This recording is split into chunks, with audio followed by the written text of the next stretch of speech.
The EU is toughening its Brexit negotiating stance after consultation with member states, further downplaying hopes of a trade agreement before the UK leaves while insisting that Britain settle its divorce bill in euros rather than sterling. Leaked documents reveal the EU's position has hardened in recent weeks since the publication of the European Council's draft guidelines, which offered an indication of the bloc's opening stance last month.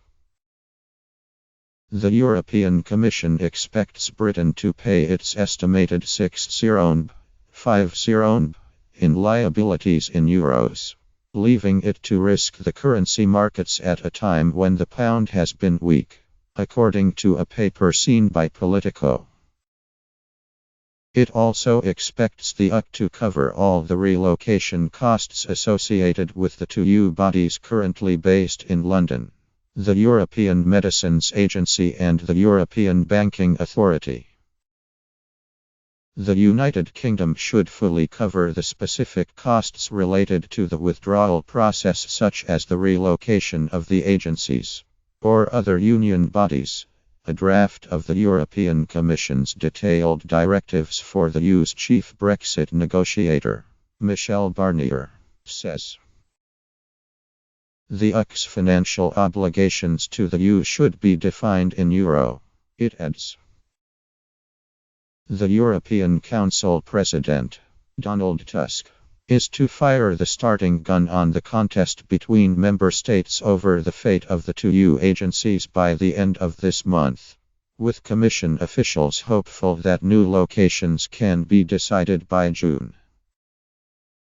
The Commission's final directives for Barnier will be adopted once leaders of the remaining 27 EU member states have approved the broader political goals the European Council is currently developing.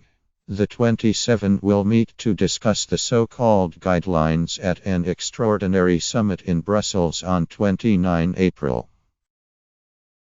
According to the Financial Times, the guidelines have also been tightened up to offer the UK even less hope of a good deal. The newspaper claimed the latest draft downplays the EU's view of how soon it is willing to engage in discussions on a post-Brexit trade deal with the UK. The original guidelines noted that the EU stood ready to start work before 2019 on the ambitious free trade agreement requested by the British government. The revised text, according to the FT, notes the EU's willingness to discuss an agreement on trade.